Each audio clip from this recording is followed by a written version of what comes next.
Hello student. Last lecture में हमने discuss किया था आपके साथ Wheatstone bridge and metre bridge. तो आज हम इसके ऊपर कुछ एक न्यूमेरिकल्स करते हैं।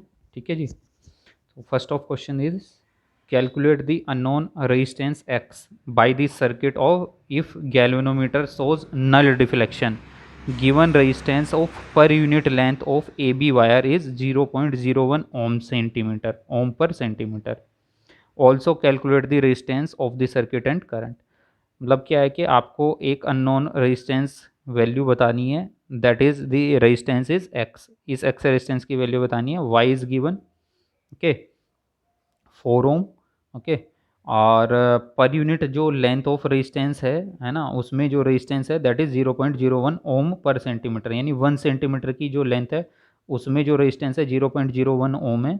और टोटल ए से बी तक की आपको पता है लेंथ 100 सेंटीमीटर होती है। तो 100 सेंटीमीटर में जो रेजिस्टेंस हो गया कितना हो गया 0.01 इंटू 100 यानी 1 ओम। क्यों? क्योंकि पर यूनिट लेंथ यानी जो रेजिस्टेंस है पर unit length 0.01 ohm per centimetre, यानी 1 सेंटीमीटर में जो रेजिस्टेंस है दैट इज 0.01। तो 100 में कितना 100 की मल्टीप्लाई यानी 1 ओम आ गया ओके। तो ये ऑलरेडी इसने बोल दिया गैल्वेनोमीटर शोज नल डिफ्लेक्शन। अगर ये नल डिफ्लेक्शन ना बोलता तो तब हम ये जो अपना मेथड लगा रहे हैं ये नल डिफ्लेक्शन पे ही अप्लाई होता है, P by Q equal to R by S वाला जो मेथड है।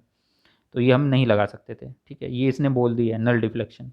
ठीक है, नल डिफ्लेक्शन बोलने के बाद आपको पता है this resistance divide by this resistance equal to this resistance divide by this resistance. जैसे हमने अभी देखा था मीटर ब्रिज में, है ना, R by S equal to P by Q okay. तो ये आर बाई एस यानी कितना होगा एक्स बाई वाई, है ना, equal to P by Q यानी 40/60। एक जीरो से जीरो कैंसिल और एक्स की वैल्यू आप सोल्व करेंगे तो you will get 8/3 ohm okay. अब क्या है कि x आपने यहाँ पे फिर से पुट कर दिया, x की वैल्यू आ गई आपकी 8/3 ओम, y लगाया 4 ओम। और ये a से b तक का जो एक पूरा रेजिस्टेंस है that is A B length है ना, ये a से b तक, ये आपको ऑलरेडी पता ही है ये कितना होता है आपकी वैल्यू। मीटर ब्रिज है तो 1 मीटर यानी 100 सेंटीमीटर होगी a से b तक ओके। इसका जो रेजिस्टेंस है दैट इज़ 1 ओम। क्यों? क्योंकि हमने ऑलरेडी निकाल लिया 100 सेंटीमीटर का जो रेजिस्टेंस होगा that is 1 Om.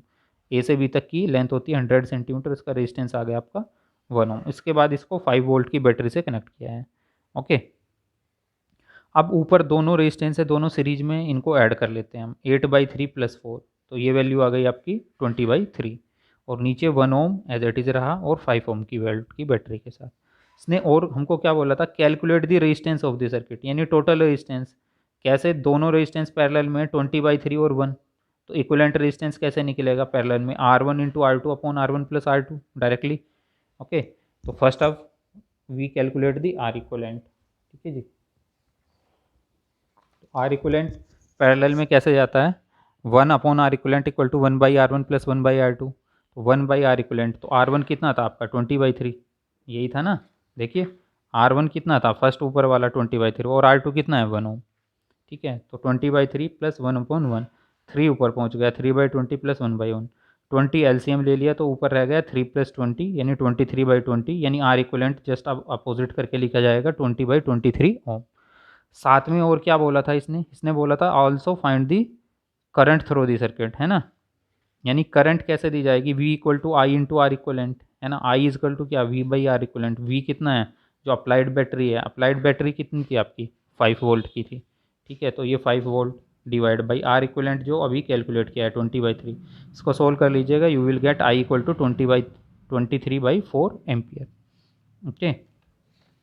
Next question is this, there are given the 4 resistance, है ना, 4 ohm, 8 ohm, x ohm and 6 ohm. 4, 8, x and 6 ohm resistance are connected in series as soon as so as to form Wheatstone network. Wheatstone bridge बना रहा है ना। If the network is balanced find the value of x। Already उसने बोल दिया value x बतानी है, कब? एट बैलेंस्ड कंडीशन में। बैलेंस में ब्रिज दे दिया है यानी P/Q equal to R/S। P/Q equal to R/S यानी 4/8 equal to x/6, 4/8 equal to x/6। Directly x की वैल्यू आ गई आपकी 3 ओम। ये तो सबसे ज़्यादा ईजी है, इसमें तो कुछ करना ही नहीं है आपको। ठीक है, जब उसने ऑलरेडी बोल दिया कि Wheatstone network is at balanced condition, तो at balanced condition we know that the ratio of the resistance this divide by this equal this divide by this, यानी 4/8 equal to x divide by 6, 4/8 equal to x की value आ गई 3 ओम। Next question पे चलते हैं।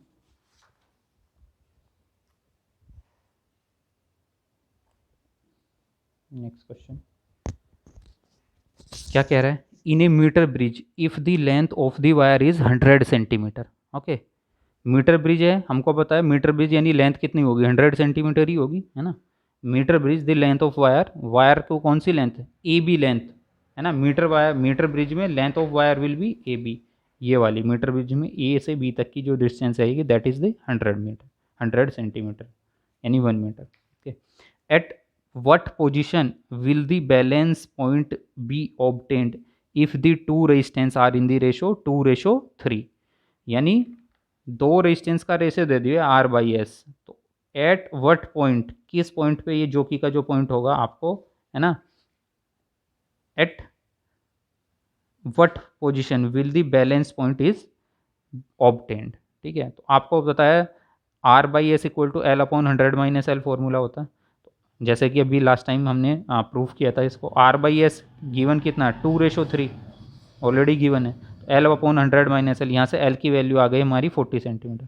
जो ये L होता है ये कहाँ से दिया जाता है, लेफ्ट हैंड से, पॉइंट ए से दिया जाता है, लेफ्ट पोजीशन से। देखिए एल इधर से माना है।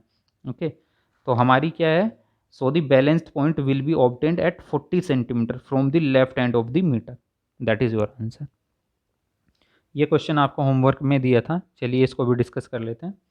with resistance P and Q in the left and right gaps respectively of a meter bridge, the null point divides the wire in the ratio 1:2।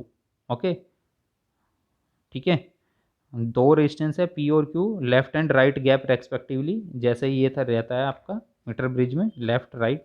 Okay, और उनका रेशो कितना दे दिया, P by Q is given 1:2।